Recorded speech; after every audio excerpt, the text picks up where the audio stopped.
ಈಗ ಭಾಳ ಚರ್ಚೆ ನಡೆಯಾಗತ್ತದ, ನಿಮಗೂ ಗೊತ್ತೈತೆ ಸೋಷಿಯಲ್ ಮೀಡಿಯಾದಾಗ. ಚೇತನ್ ಅಹಿಂಸಾ ಅವರು ಒಂದಷ್ಟು ನಾನು ಭಾರತೀಯರ ಬಗ್ಗೆ ಅಷ್ಟೇ ಮಾತಾಡ್ತೀನಿ, ಎನ್ಆರ್ ಬಗ್ಗೆ ಮಾತಾಡೋದಿಲ್ಲ. ಭಾರತೀಯರ ಬಗ್ಗೆ ಅಷ್ಟೇ ಮಾತಾಡ್ತೀನಿ. ಅವ್ರು ಭಾರತೀಯ ಅಲ್ಲ, ಭಾರತೀಯ ಅಲ್ಲ ಅವರು. ಅವ್ರ ಬಗ್ಗೆ ಎಷ್ಟು ಕೇಸ್ ಹಾಕಿದ, ಭಾರತೀಯರ ಬಗ್ಗೆ ಅಲ್ಲ. ಮಾತಾಡ್ತೀನಿ. ಅವ್ರು ಆ ಹೇಳಿಕೆ ಬಗ್ಗೆ ನೀವೇನ್ ಹೇಳ್ತೀರಿ ಹೇಳ್ರಿ. ಸುಮನ್ ಟಿವಿ ಕನ್ನಡದಲ್ಲಿ ಜಾಹೀರಾತು ನೀಡಲು ಸಂಪರ್ಕಿಸಿ 9686376663. ಈಗ ಡಾಕ್ಟರ್ ರಾಜ್ಕುಮಾರ್ ಸಮಾಧಿ ಬಗ್ಗೆ ಒಂದಷ್ಟು ಹೇಳಿಕೆ ನೋಡ್ರಿ, ಅವರು ಒಂದ್ ಸೈಡ್ ಇಡದಾರ. ಇಂದಿರಾ ಗಾಂಧಿ ಸಮಾಧಿ ಒಂದು 50 ಎಕರೆ ಅದ, ಜವಾಹರ್ಲಾಲ್ ನೆಹರು ಒಂದು 50 ಎಕರೆ ಅದ. ಅದ್ರ ಬಗ್ಗೆ ಮಾತಾಡ್ಲಿಲ್ಲ ಅವ್ರ.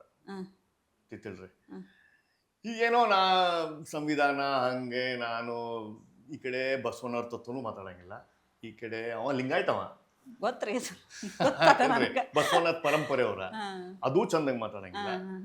ಆಮೇಲೆ ಬಸವಣ್ಣ ತತ್ವ is all about Ambedkarism only.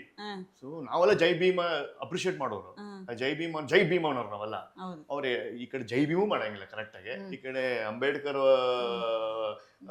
ತತ್ವಗಳನ್ನು ಫಾಲೋ ಮಾಡೋದಿಲ್ಲ, ಬಸವಣ್ಣ ತತ್ವಗಳನ್ನು ಫಾಲೋ ಮಾಡಂಗಿಲ್ಲ. ಅವರು ಮಾತ್ರ ನಾನು ಕಾನ್ಸ್ಟಿಟ್ಯೂಷನ್ ಮಗು, ಅವ್ರ ಮದುವೆನೂ ಕಾನ್ಸ್ಟಿಟ್ಯೂಷನ್ ಗತೆ ಏನೋ ಮಾಡ್ಕೊಂಡಾರ. ಸಪ್ತಪದಿ ಮಾಡಿಲ್ಲ ಅವ್ರಿಗೆ, ಅಗ್ನಿ ಆಗಿಲ್ಲ, ಮಂಗಲಸೂತ್ರ ಆಗಿಲ್ಲ ಅಂತ. ಅದು okay, that is his personal life. But sentiments hurt ಮಾಡೋದಿದೆಯಲ್ಲ, ಬಂಗಾರದ ಮನುಷ್ಯನ ಎಷ್ಟು ಮಂದಿ ಚೇಂಜ್ ಆಗ್ಯಾರ ಅಂತ ಒಂದು ಕಿಂಚಿತ್ತು ಐಡಿಯಾ ಇಲ್ಲ ಅವ್ರಿಗೆ. ರಾಜ್ಕುಮಾರ್ ಅವರ ಕೊಡುಗೆ ಕರ್ನಾಟಕಕ್ಕೆ ಎಷ್ಟದ ಅಂತ ಹೇಳಿ 1% ಐಡಿಯಾ ಇಲ್ಲ. ಯಾಕಂದ್ರೆ ನಾವು ಇಲ್ಲೇ ಹುಟ್ಟಿಲ್ರಿ, ಅಮೇರಿಕನ್ ಹುಟ್ಟೇನ, ನೋಡೇ ನಾವು ಬಂಗಾರದ ಮನುಷ್ಯ ನೋಡಿಲ್ಲ, ಇದು ಯಾವ ಪಿಕ್ಚರು ನೋಡಿಲ್ಲವ. ನಾವು ಸಣ್ಣಾಗಿರ್ತಾಗಿಂದ ನೋಡ್ಕೊಂಡ್ ಬಂದೇವೆ, ಪ್ರಭುವಾಣಿ ನೋಡ್ಕೊಂಡ್ ಬಂದೇವಿ, ಬಂಗಾರದ ಮನುಷ್ಯ ನೋಡಿಲ್ಲ, ಅವನ್ನ ಟಿವ್ಯಾಗ ನೋಡೇನಿ. ಸೊ ಹಿಂಗೆಲ್ಲ ನೋಡ್ಕೊಂಡ್ ಬಂದೇವಿ ನಾವು. So he doesn't have respect. ಆಮೇಲೆ ಅವರು ಒಂದ್ ಸೈಡ್ ಅದಾರ, ಅದು ಲೆಫ್ಟ್ ಐಡಿಯಾಲಜಿ, ಅದು ಫಾರಿನ್ ಇಂಪ್ರೆಸ್ಡ್ ಐಡಿಯಾಲಜಿ. ಅದು ಅವರಿಗೆ ನಿಜವಾಗ್ಲೂ ಹಂಗೆ ಏನಾರ ಇತ್ತಂದ್ರೆ, ಇಂದಿರಾ ಗಾಂಧಿ 50 ಎಕರೆ ಜಾಗ ಅದ, ಅಲ್ಲೆಲ್ಲ ಅಪಾರ್ಟ್ಮೆಂಟ್ ಕೊಟ್ಟು ಬಡವರು ಕೊಟ್ಬಿಡ್ರಿ ಅಂತ ಹೇಳೋ ಕೆಪಾಸಿಟಿ ಇರಬೇಕು. ರಾಜೀವ್ ಗಾಂಧಿ 70 ಎಕರೆ ಅದ, ಒಂದು ಅರ್ಧ ಎಕರೆ ಕೊಟ್ಟು ಮಿಕ್ಕಿದೆಲ್ಲ ಬಡವರಿಗೆ ಸ್ಲಮ್ ಮಾಡಿ ಒಂದು ಅಪಾರ್ಟ್ಮೆಂಟ್ ಇಲ್ಲ. ಸೆಲೆಕ್ಟಿವ್ ಅದಾರ. ಆ ಸೆಲೆಕ್ಟಿವ್ ಯಾಕದಾರ ಅಂದ್ರೆ, he is more of a left ideology. Waqf board ಪ್ರಾಪರ್ಟಿಗಳು ಲಕ್ಷ ಗಟ್ಟಲೆ ಎಕರೆ ಅದಾವ. ಹಂಗ ರೈತರದ್ದು ಹಂಗ ಬರ್ಕೊಂಡಾರ ಬಿಜಾಪುರ ಕಡೆ. ನಮ್ಮ ಮುತ್ತಜ್ಜ ಆದಿಲ್ ಶಾ ಕೊಟ್ಟಿದ್ದ ಜಾಗ ಇದು. ನೀ ವೆಂಕಟಪ್ಪ ಮುನಿಯಪ್ಪ ನಿಂದ ಅಲ್ಲಿದು. ವೆಂಕಟಪ್ಪ ಮುನಿಯಪ್ಪ ಬಸಪ್ಪ ರಾಯಪ್ಪ ಪಿತ್ರಾಜಿತ ಬಂದಿರ್ತೈತಿ, ಆದಿಲ್ ಶಾದಿಂದ ಬಂದಿತ್ತು ಅಂತ ಹೇಳಿ ಒಂದು ಡಾಕ್ಯುಮೆಂಟ್ ಮಾಡಿ ಕಿತ್ಕೊಂಡಾರ. ಎಷ್ಟಾಗಿಲ್ರಿ? 15-20 ಸಾವಿರ ಎಕರೆ ಬಿಜಾಪುರ್ನಾಗ. ಇದ್ರ ಬಗ್ಗೆ ಮಾತಾಡಂಗಿಲ್ಲ, ಸೆಲೆಕ್ಟಿವ್. ಸೊ ನಾ ಭಾರತೀಯರ ಬಗ್ಗೆ ಅಷ್ಟೇ ಮಾತಾಡ್ತೀನಿ, ಹೊರ ದೇಶದ ವ್ಯಕ್ತಿಗಳು ಮಾತಾಡಂಗಿಲ್ಲ. ಒಂದೇ ಸ್ಟೇಟ್ಮೆಂಟ್ ಹಂಗೆ ಹೇಳ. ಓಕೆ, ಅವರು ಬಹಳಷ್ಟು ಕಾಂಟ್ರವರ್ಸಿ. ಅವ್ರು ಏನ್ ಗೊತ್ತಾ ಸರ್, ಈಗ ಅವ್ರ ಒಂಥರ ಡಿಫ್ರೆಂಟ್. ಅವರು ಏನು ಡಿಫ್ರೆಂಟ್ ಇಲ್ರಿ, ನನಗೆ ಪರಿಚಯ ಅದಾರ, ಏನು ಡಿಫ್ರೆಂಟ್ ಇಲ್ಲ. ಅವ್ರು ಒಂದು ವರ್ಗಕ್ಕೆ ಸೀಮಿತ ಮಾಡಿ ಆ ವರ್ಗದ ಮಂದಿ ಚಪ್ಪಾಳೆಗೆ ಇಡ್ಸ್ಕೋಬೇಕು ಅನ್ನೋದಾಗ ಅದಾರ. ಅಲ್ರಿ, ಅವ್ರ ಜಾತಿ ಇಲ್ಲ, ಧರ್ಮ ಇಲ್ಲ, ಏನು ಇಲ್ಲ, ಧರ್ಮ ಅವರು ಲಿಂಗಾಯತ್ನಾಗ ಹುಟ್ಟಿಲ್ಲ ಅನ್ನೋ ತರ ಅವರು. ಈಗ ನೋಡ್ರಿ, ಈ ಅಂಬೇಡ್ಕರ್ ವಾದ ಒಳಗ ಒಂದು ಗ್ರೂಪ್ ಅದ, ನಮ್ಮಲ್ಲೂ ಬಿಜೆಪಿ ಒಳಗೂ ನಾಯಕರು ಅದಾರ, ಮುನಿಯಪ್ಪ ಕಾಂಗ್ರೆಸ್ನಾಗ ಅದಾರ, ಖರ್ಗೆ ಅವ್ರು ಇದ್ದಾರೆ, ಅವರೆಲ್ಲ ಒಂದು ಸಮಾನವಾಗಿ ಮಾತಾಡ್ತಾರೆ. ಈ ಅಂಬೇಡ್ಕರ್ ವಾದ ಒಳಗ ಒಂದು ಗ್ರೂಪ್ ಅದ, ಒಂದು ಪರ್ಸೆಂಟೇಜ್ ಮೇಲ್ ಜಾತಿಯವ್ರು ಬೈಯೋದು ಹಿಂಗಾರ ಮಾಡಿ. ಅವ್ರು ಚಪ್ಪಾಳೆ ಹೊಡೆಯೋರು ಭಾಳ ಬಂದಿದಾರ ಅದ್ರಾಗನೆ. ಆ ಚಪ್ಪಾಳೆ ಹೊಡ್ಸ್ಕೊಳಕ್ ಇದೆಲ್ಲ ನಾಟಕ ಇರ್ತದ. ಇದು ಹೆಚ್ಚು ಮಾತಾಡ್ಬಾರ್ದು ಈಗ, ಮತ್ತೆ ಬೇರೆ ಏನ್ರ ಕಾಂಟ್ರವರ್ಸಿ ಆಗ್ತದೆ. ಈ ಬೇರೆ ಮಾತಾಡೋನು ಯಶ ಮತ್ತೆ ರಿಷಬ ಏನ್ರ ಪ್ರಯತ್ನ ಮಾಡ್ರ ರಾಜಕೀಯಕ್ಕೆ ಬರ್ತಾರ. ಇದು ನನ್ನ ದಿಟ್ಟ ನಿಲುವದ, ಸ್ಟ್ರಾಂಗ್ ಫೀಲಿಂಗ್ ಅದ. ಅದಕ್ಕೆ ಸ್ಟ್ರಾಟಜಿ ಮಾಡ್ಕೊಡಕ, ಥಿಂಕ್ ಮಾಡ್ಕೊಡಕ ನಮ್ಮಂತ ಬುದ್ಧಿವಂತರು ಅದಾರ. ಹೌದಾ? ಚೇತನ್ ಅಹಿಂಸೆ ಬಂದ್ರೆ ಏನ್ ಮಾಡ್ತೀರಿ? ನಾ ಮೊನ್ನೆ ಅವ್ರಿಗೆ ಕ್ವಶನ್ ಕೇಳಿದ್ರಿ, ಅವ್ರಂದ್ರೆ ನಾ ಪಕ್ಷ ಸ್ಥಾಪನೆ ಮಾಡಕತ್ತೀನ್ರಿ ಮೇಡಮ್, ಬೆಂಬಲ ಬೇಕಂತ ಹೇಳತ್ತಿದ್ರು. ಮಾಡ್ಲಿ ಪಾಪ, ದಯವಿಟ್ಟು ಮಾಡ್ಲಿ. ಅದು ಇನ್ನೊಂದು ಪ್ರಜಾಕೀಯ ಆಗೋದು ಬೇಡ. ನೋಡ್ರಿ, KGP ಅಂತ ಹೇಳಿ ಮಾಜಿ ಮುಖ್ಯಮಂತ್ರಿಗಳು 35-40 ವರ್ಷದ ಇತಿಹಾಸ ಇಟ್ಕೊಂಡು ಬಿಜೆಪಿಯಿಂದ ಹೊರಗೆ ಬಂದು ಮಾಡಿದ ಪಕ್ಷ 10% ಓಟ್ ಬಂತು.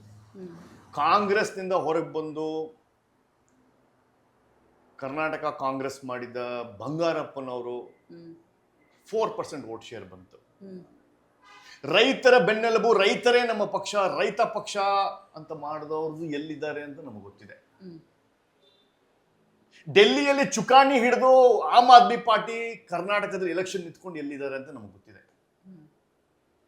Until unless the Karnataka electoral connects with the leader, ಇವು ನಮ್ಮವ ಅಂತ ಹೇಳೋರ್ಗು ಇಟ್ಸ್ ನಾಟ್ ಪಾಸಿಬಲ್.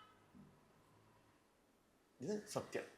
ಇವು ನಮ್ಮವ, ನಮ್ಮ ಪರ ಅದಾನ, ನಮ್ಮಂಗ ಅದಾನ, ಅಲ್ಲಿ ತಕ್ಕ ಆಗೋ ತಕ ಇದನ್ನ ನಡೆಯೋದಿಲ್ಲ. ಈಗ ಚೇತನ ಹಿಂಸಾ ಅವರು ಯಾವ ನಮ್ಮವರೆಲ್ಲ ಬೈ ನಾವು ಇಂಡಿಯಾನ ಯಾವ ವಿಚಾರಗಳನ್ನ ಒಪ್ಕೊಳ್ಳೋದೇ ಇಲ್ಲ, ಒಪ್ಪೋದೇ ಇಲ್ಲವ. ಯಾವ ವಿಚಾರಗಳು ಒಪ್ಪೋದಿಲ್ಲ. ಅದು ಇಂಟೆಲೆಕ್ಚುಯಲ್ ಅದ, ಅತಿ ಬುದ್ಧಿವಂತಿಕೆ. ನಮ್ಗೆ ಅತಿ ಬುದ್ಧಿವಂತಿಕೆ ನಡೆಯಂಗಿಲ್ರಿ. ಅತಿ ಬುದ್ಧಿವಂತರದಾರ ಅತಿ ಬುದ್ಧಿವಂತಿಕೆ ಕಮಲ್ ಹಾಸನ್ ಗತೆವ ಅತಿ ಮಂದಿಗೆ ಸ್ಪಂದಿಸಂಗಿಲ್ಲವ, ಏನ್ ಮಾತಾಡಕತ್ತಾರ ಅಂತ ಹೇಳಿ. ಅದಕ್ಕ ಈ ಸಾರಾ ಕಮಲ್ ಹಾಸನ್ ಸಕ್ಸಸ್ ಆಗಿಲ್ಲ, ಅತಿ ಬುದ್ಧಿವಂತಿಕೆ ಜನರಿಗೆ ಸೆಟ್ ಆಗೋದಿಲ್ರಿ. That's whole story. Okay, super sir. ಇನ್ನು ಸರ್, ಈಗ ಅದನ್ನೇ ಇನ್ನೊಂದು ವಿಚಾರ ಬಂತು, ಸಾರಾ ಗೋವಿಂದ್ ಅವರು ಅವ್ರನ್ನ ಗಡಿಪಾರ್ ಮಾಡ್ಬಿಡ್ಬೇಕು ಅಂತ. ಇದಕ್ಕೆ ಏನ್ ಹೇಳ್ತೀರಿ ನೀವು? ಅಂದ್ರೆ ನೀವು ಎಂತ ತಪ್ಪು ಮಾತಾಡ್ತಾ ಇದ್ರೆ ಸಾರಾ ಗೋವಿಂದ್ ಅವ್ರಿಗೆ. ಗಡಿಪಾರ್ ಅಲ್ರಿ, ದೇಶದ ಆಚೆ ಹಾಕ್ಬೇಕು. ಗಡಿಪಾರ್ ಅಂತ, ಗಡಿ ಅಂದ್ರೆ ಕರ್ನಾಟಕದ ಆಚೆ ಹಾಕ್ತೀರಾ, ಅಲ್ಲಿಗೂ ಭಾರತದ ಆಚೆ ಹಾಕ್ಬೇಕು. ಅವ್ರ ಬಗ್ಗೆ ಒಂದು ಆಲ್ರೆಡಿ ಹೈಕೋರ್ಟ್ ಜಜ್ಮೆಂಟ್ ಇದೆ OCI ಬಗ್ಗೆ. ಅವರು ಹೆಚ್ಚಾಗಿ is NRI settled in India with OCI card. ಅದ್ರ ಬಗ್ಗೆ ಅನೇಕ ವ್ಯಾಕರಣಗಳಿದೆ, ಫಾರಿನ್ ರೆಗ್ಯುಲೇಷನ್ಸ್ ಇದೆ. ಸೊ ಗಡಿಪಾರ ಅನ್ನೋದು ಇದೆಯಲ್ಲ ತಪ್ಪು ಸಾರಾ ಗೋವಿಂದ್ ಅವರೇ. ನಾನು ಜೀವನವಿಡೀ ನಿಮ್ಮನ್ನ ವಿರೋಧ ಮಾಡಿದ್ದೀನಿ. ಡಬ್ಬಿಂಗ್ ವಿಚಾರ ಆಗಿರ್ಬೋದು, ಸಾರಾ ಗೋವಿಂದ್ ಅವ್ರನ್ನ ವಿರೋಧ ಮಾಡಿದ್ದೀನಿ. ಆದ್ರೆ ಈ ವಿಷಯದಲ್ಲಿ ಮಾತ್ರ ಸಾರಾ ಗೋವಿಂದ್ಗೆ ಜಿಂದಾಬಾದ್. ಜಿಂದಾಬಾದ್ ಅವ್ರು ಹೋಗಿ ಮಾಡಿದ್ದು ಸಾರಾ ಗೋವಿಂದ್ಗೆ ಜಿಂದಾಬಾದ್, ಕನ್ನಡ ಸಂಘಟನೆಗೆ ಜಿಂದಾಬಾದ್. ಓಕೆ, ಈ ವಿಷಯದಲ್ಲಿ ಮಾತ್ರ ನಾಡು ನುಡಿ ಡಾಕ್ಟರ್ ರಾಜ್ಕುಮಾರ್ ಬಗ್ಗೆ ಯಾವ್ದೇ ವ್ಯಕ್ತಿ ಮಾತಾಡಿದ್ರೆ ನಮ್ಮ ಧಿಕ್ಕಾರ ಇದೆ. ಸಾರಾ ಗೋವಿಂದ್ಗೆ ನನ್ನ ಬೆಂಬಲ ಇದೆ. ಸೂಪರ್ ಸರ್, ಬಾಳ್ ಚಂದ ಮಾಡಿದ್ರಿ. ನೆಕ್ಸ್ಟ್ ನೀವ್ ಯಾವಾಗ ಹಾಕಿರ್ರಿ CM? ನಾವ್ ಕಾಯಕತ್ತೀವಲ್ರಿ, ಮಾಡೋಣ್ರಿ. ಈಗ ಕಾರ್ಪೊರೇಟ್ ಎಲೆಕ್ಷನ್ ಬಂದೈತೆ, ಅಲ್ಪ ಕೊಡ್ತಾರೆ ನೋಡು.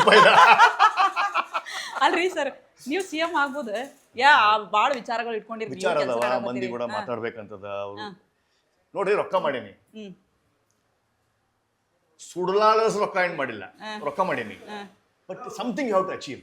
Okay, and that name, fame or get back to society is purely by politics. And charity ada, nanದೆಲ್ಲ ಅದ. But if you really want to do something, and that's really politics. Okay. ಅಂದ್ರೆ ಏನಾರು prepare ಆಗಕತ್ತೀರಿ? ಆಗದ ನಡೆದದ ಮಾತಾಡೋದು. ಇನ್ನೊಂದು interview ಮಾಡೋಣ.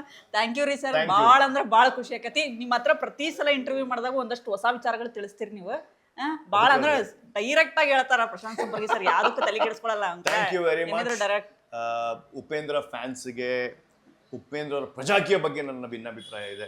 ಆಮೇಲೆ ಉಪೇಂದ್ರ ಅವರ ohm ಆಗಿರ್ಬೋದು, ಸೂಪರ್ ಆಗಿರ್ಬೋದು, UI ಆಗಿರ್ಬೋದು, ಎಲ್ಲವನ್ನೂ 10 ಸಲ ವೀಕ್ಷಣೆ ಮಾಡಿದ್ದು. ಅದರಲ್ಲಿ ಕಲಾವಿದನಾಗಿ, ಐಶ್ವರ್ಯದಲ್ಲಿ ಕಲಾವಿದನಾಗಿ, UIಯಲ್ಲಿ ಕಲಾವಿದನಾಗಿ, ವಿತರಕನಾಗಿ, ಉಪೇಂದ್ರ ಅವರ ದೊಡ್ಡ ಅಭಿಮಾನಿ. ಅವರ ಚಿಂತನೆ, ಬರಹಣೆ, ಅವರ ಹಾಡುಗಳು, ಒಂದೊಂದು ಸಾಲುಗಳು ಎಲ್ಲೆಲ್ಲೋ ಇದೆ. ಅವರ ರಾಜಕೀಯದ ನಿಲುವು ಬಗ್ಗೆ ನನ್ನ ಭಿನ್ನಾಭಿಪ್ರಾಯ ಹೊತ್ತು ಬೇರೆ ಏನೂ ಅಲ್ಲ. Thank you sir, thank you so much ಇಷ್ಟೊತ್ತು ಕಾರ್ಯಕ್ರಮದಲ್ಲಿ ಭಾಗಿಯಾಗಿದ್ದಕ್ಕೆ. Thank you. ಎಸ್ ವೀಕ್ಷಕರೇ, ಇದಾಗಿತ್ತು ಇವತ್ತಿನ ವಿಶೇಷ ಕಾರ್ಯಕ್ರಮ. ಮತ್ತಷ್ಟು ಅಪ್ಡೇಟ್ಸ್ಗಳಿಗಾಗಿ ನೋಡ್ತಾ ಇರಿ ಸುಮನ್ TV ಕನ್ನಡ.